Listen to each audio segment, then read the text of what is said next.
Okay, so I told you I was going to tell you my real story today, and I'm glad that you're here for that. So I started my career in the mid 2000s. I was really wanted to be in the movie business. I really wanted to be in the entertainment industry. And this was before there was Netflix. There was before there were all kinds of other streaming services and companies. So there were very few options of places to work if you wanted to be in the business. So I was really lucky. I got to work at a pretty cushy job at a movie company, and it was great. I was super excited. I finally got my dream.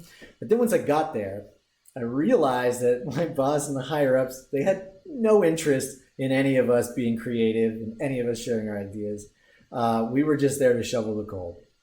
And because there were so few people to, excuse me, so few businesses to work at in the movie business, basically it was like, look, if you don't like it, you can leave. There are hundreds of people lined up to take your job. So I had two choices. I could, say, no, this isn't right for me and make a change, or suck it up, accept my dream job, and keep collecting the checks. So I picked the latter. I picked the latter, and I felt awful. I felt like a whore, to be honest. I felt like I was selling my soul for money. And I did everything I could to keep this job that was driving me crazy. I was depressed. I turned to a lot of alcohol. It was basically, this job was basically quite literally killing me. And, I saw other people who were there in the same situation. And I kept thinking to myself, like, I would just love to build the ark, the ship to take us away, to take us to a safer place where we could actually do the creative stuff that we wanted to make a difference, to have an impact, because it clearly wasn't there. So then, of course, in the late 2000s, the economy crashed, the Great Recession began, and things got even worse. And we were stuck. We were all trapped in these jobs. Everyone was losing their jobs. Having a job was just a luxury at the time. So we should be grateful, right? But the pressure got even worse, got even more. And eventually I got to a breaking point. I was faced with the choice of either sticking around in this job for the rest of my life, because that's probably what would have happened if I had stayed, or take the risk and jump and start my own company like I'd always wanted to.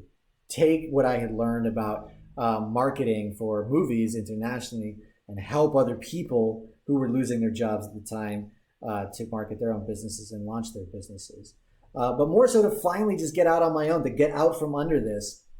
So I did. I took the leap in 2011 and I launched my company, Disruptive Strategies Group. So the goal at the time was, it was a lot of website development. That was sort of the big thing at the time. So I was building websites for clients. But the real challenges that I had were a couple. I had, first of all, the business was so bad because of the recession. Getting new leads, getting new clients was very, very challenging. And what that led to was me being like, oh my God, am I a total failure? Like, have I made the biggest mistake of my life by trying to start a business in the Great Recession, leaving a job that, while it was killing me, was paying the bills, right?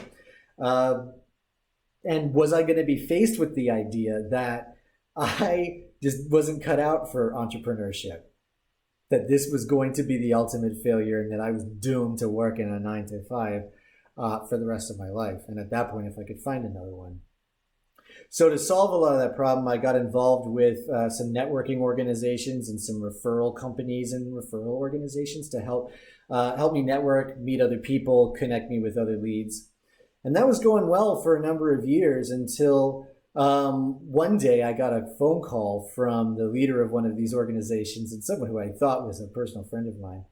I was about to do a deal with a company that was really going to help me build my business. But the leadership of this organization was fighting with them at the time. So he actually called me and threatened my business if I would continue with this deal. So this reminded me an awful lot of the movie company. Like, hang on a second. How have I gotten to a point where now I'm dependent on this organization for referrals? They know it, and they're going to play with the future of my business, of my own success, of my own well-being, just to satisfy personal political problems. And that's when I realized that I actually hadn't ever left the employee mindset. I had never left being this whore. I was still dependent. I was still a slave to these pipelines that were the only place that I was getting my money. And I knew there had to be a way to cut them out of the process, to get directly to the people that I wanted to work with, so that I didn't have to worry about other people hijacking my business. I don't know if you feel maybe the same way in your situation. So needless to say, I got away from this organization, but I committed myself to finding ways to directly connect with my potential customers so that I could be in control of my business, so that I could grow it as much as I wanted to. I could work with the people that I wanted to, and I could have control over who was coming in. So right around that time, you know how they say that when the student is ready, the teacher will appear.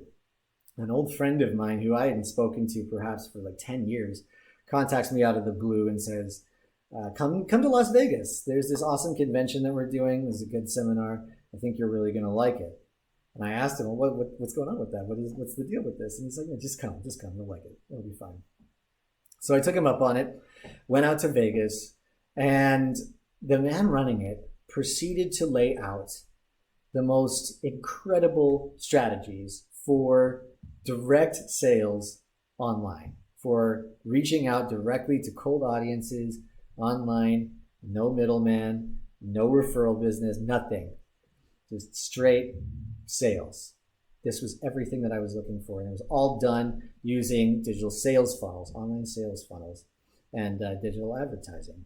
And as soon as I saw this, I'm like, this is exactly the future. This is what I need. This is what everybody needs. And here I have been building websites for people for years. That is not the way to do it. This was so clear that funnels were the way to make meaningful connections with people directly online. So right after that, I overhauled my business. And now that I realized that websites were just dead, having a static thing on the web was no longer useful. Having a process that would help to warm up new leads and introduce people in a really effective way to my products and services was exactly the way to go for me and for my clients. So I hit up a few of my old clients and asked if we could try this out.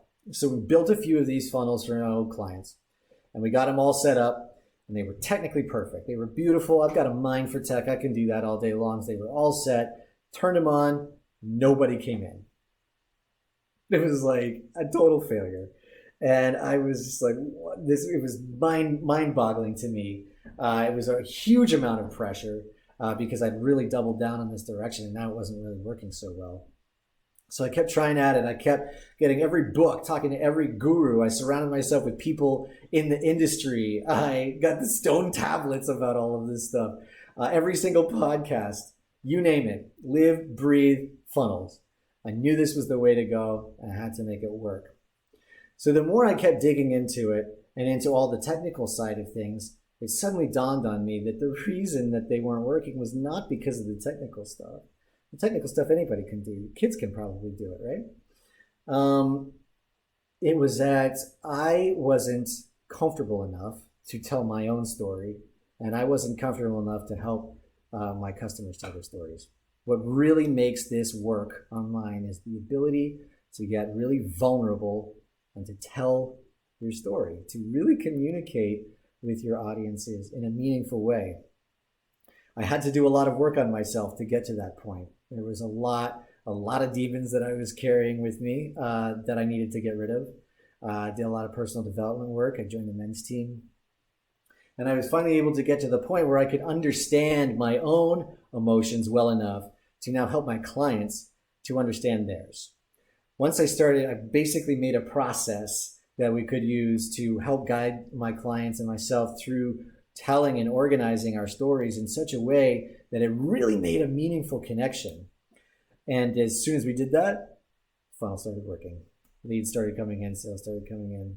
It was really, really pretty amazing. So I now have a process. I basically took away everything that wasn't working that we had tried before and honed in on all the best pieces that were working. And now I'm using this to launch sales funnels, to directly connect with my audience online, to help my clients directly connect with their audience, to cut out the middle people, no more referrals, no more people in the way who are interfering with my revenue stream or my clients' revenue streams. And it feels amazing. And even more than that, what it really means is that I finally built the arc that I wanted to so long ago. I finally put together the process that will help other solopreneurs like I was, who's struggling with referral streams, people interfering with their business, getting in between them and their clients. We have the answer now. And now, for the first time, I am sharing this process directly with you. I'm going to talk a little bit more about it on a webinar this Thursday, March 12th at 5 p.m. Pacific. So I hope that maybe we made some connection here. Let me know what you think. Thanks for listening to my story. If you're interested in that webinar, go ahead and you can sign up. It's at freemefrommyjob.com. freemefrommyjob.com. Thanks so much for being with me. I really appreciate it. Super grateful for you. And I will talk to you really, really soon.